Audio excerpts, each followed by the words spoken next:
최근 K-팝 데몬헌터스의 열풍에 힘입어 그리스의 장관이 직접 한국에 찾아와 한국의 한 언론사와 인터뷰를 한 내용이 큰 화제가 되었습니다. 관광업이 전체 GDP의 10%에 달할 정도로 관광에 전적으로 의존하고 있는 나라인 그리스가 이러한 모습을 보이는 이유는 바로 한국의 문화 콘텐츠 파워력이 전 세계적으로 압도적인 위엄을 자랑하고 있기 때문이었습니다. 한국의 영화나 드라마 등 TV 프로그램에 어떠한 국가든 단 한 번이라도 등장하면 많은 관광객들이 물밀듯이 쏟아져 온다는 것을 두 눈으로 목격한 사람들은 바로 이러한 한국을 향해 구애의 손길을 펼치고 있는 것이었죠. 그렇기에 한국을 직접 방문한 케팔로얀이 그리스 관광부 장관은 한국 문화 콘텐츠는 현재 그리스에서도 가장 인기 있는 분야 중 하나라 할 수 있다. 한국이 원한다면 그리스에서도 얼마든지 영화에 협조할 수 있다. 라고 말하며 한국을 향해 적극적인 태도를 보이고야 말았습니다. 여기에 그치지 않고 현재 한국과 그리스는 외교관계를 맺은 지 64년이라는 긴 시간이 흘렀지만 두 양국 사이에 교류 규모가 크지 않아 직항 노선이 없는 상태다. 그렇기에 한국의 여러 항공사들과 서울과 아테네를 잇는 직항편을 개설하기 위해 노력 중이다 라고 밝혔죠. 현재 K-팝 데몬헌터스라는 작품이 전 세계적인 히트를 치면서 한국에 대한 관심도가 정점을 찌르고 있는 이 순간 이러한 인기를 목격하고는 한국을 향한 직항편까지 만들려 시도하던 것이었는데요. 네티즌들은 이러한 소식을 접하고는 이거 진짜 좋을 거예요. 그리스 여행하기 진짜 좋은 나라임. 그리스가 지금은 비록 국가 경제 상황이 좋은 국가는 아니지만 한국 전쟁이 일어날 당시 파병을 지원해준 고마운 국가이고 전쟁 후에도 우리나라의 조선업 발전에 기여한 국가다. 그리스와의 관계를 돈독히 해야 한다. 그리스는 한국 전쟁 시 파병을 해준 고마운 나라다. 직항 노선 찬성이라며 사람들은 대체적으로 긍정적인 반응을 보이고야 말았습니다.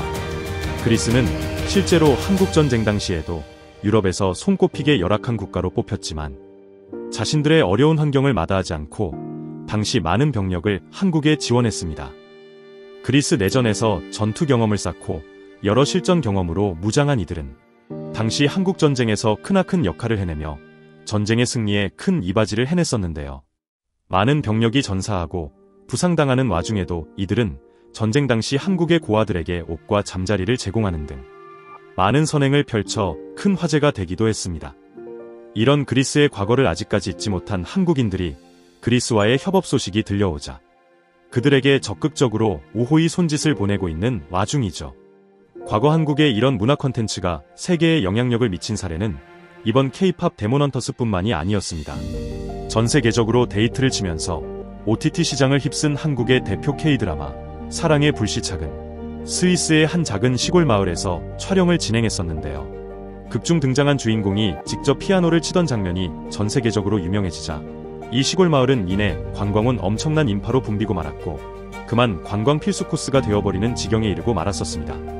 너무 많은 사람이 몰려 혼비백산한 상황에 결국 마을 측에서는 입장하는 사람들에게 통행료를 부과하는 수준까지 이르고 말았었죠. 뿐만 아니라 내셔널 지오그래픽의 기사에 따르면 이들은 드라마 속 등장한 촬영지들을 중심으로 일명사랑의 불시착 투어를 개발해 전 세계인들에게 큰 인기를 끌며 쏠쏠한 수입을 거두기도 했습니다. 이처럼 한국 문화 콘텐츠의 힘이 한 나라에 유의미한 영향력을 끼칠 수 있을 정도로 더욱더 그 파워가 커지고 있는 상황인데요.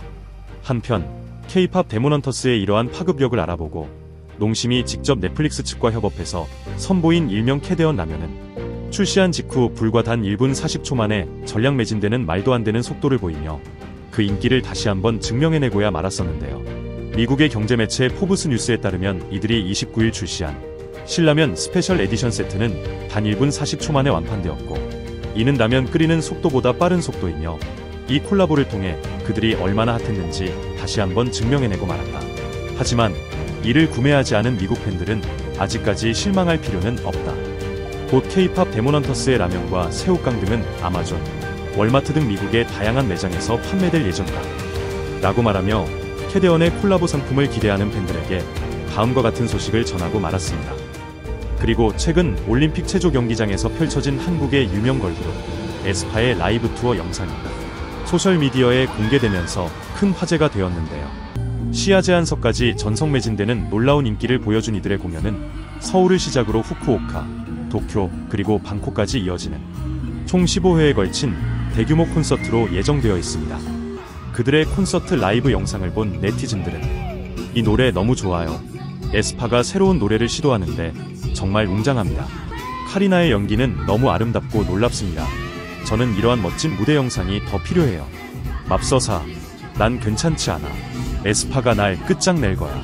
라는 등 그들을 향해 열렬한 반응을 보이고야 말았죠. 이처럼 한국의 문화 산업 콘텐츠가 전 세계적으로 거대한 인기몰이를 하고 있는 이 순간, 한 유튜버가 어떻게 K-팝이 이렇게 전 세계적인 유행을 선도하는 산업이 되었는지를 정교하게 분석한 영상을 업로드해 세간의 이목을 집중시켰는데요.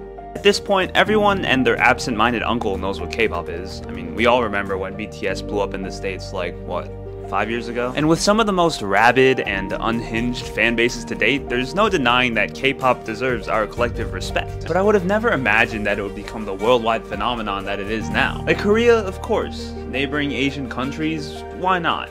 The K-pop industry is just so much different than the American music industry. But let's say I wanted to become a member of YG's next big idol group. Well, I'd have to audition, go through about a bajillion preliminary stages, some televised for shows like K-Pop Star and some not, until I finally make the cut and start training camp. From there, it's something like a couple of months of just intense training all day, every day. Nope, it's years. Bouncing from vocal lessons to conditioning to recording to dance practices, back to vocal lessons. And once it's finally time for our group to debut, we have a guaranteed audience because of the status of the record label we're under. Instead of the artists giving the record label credibility, it's kind of the other way around. And foremost about putting on a show. You know, it'll start with a great song, that'll be the foundation, but with music videos and choreography and outfit changes and hairstyle changes, it can and will become a lot more than that. So because of that, these roles aren't necessarily less important than the musical ones. And I feel like that's such a new thing. You know, most of the time music will always be the priority, but for here, there's just so many different factors that play into it because K-pop, truthfully, is just more than music. And it's honestly fascinating. I think it's great. Anyways, these are the roles that are more or less required for each K-pop idol group, kind of, which plays into another common criticism of K-pop groups, which is that they're all just clones of each other.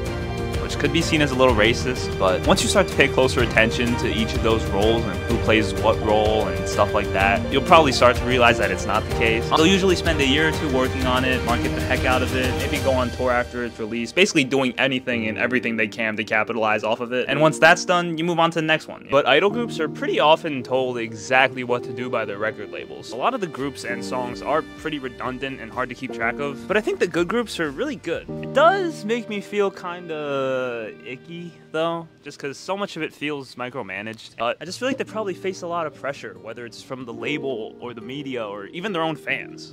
앞으로도 K-팝과 K-컨텐츠 문화들이 더욱더 높이 성장해 큰 빛을 발하길 바라면서 저도 오늘 영상 이만 여기서 마무리하도록 하겠습니다. 시청해주신 모든 분들께 감사드리며 가시기 전 구독, 좋아요 한 번씩 눌러주시면 진심으로 감사드리겠습니다. 이상 퍼스트 매거진이었습니다. 모두 좋은 하루 되세요.